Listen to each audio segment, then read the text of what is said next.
Mis Diorlar bilan Chanel tenderdan buni farqi bor dedim. Flagonini qaranglar.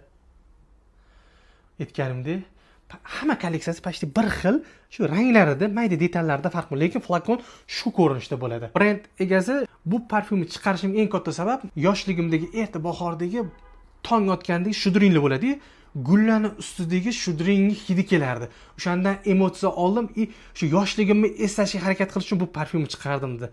Kelinglar, endi Miu'ni yoshligini bir eslab ko'ramiz. Bismillah. Qani hidlari rostdan qanaqa ekan? Yoshligini eslatadimi, yo'qmi?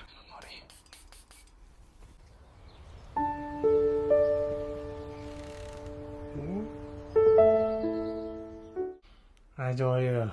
Nota. Eng katta fishka sochni lichi degan meva bor, bilasizlar. Lichi eng katta ish qilib beryapti.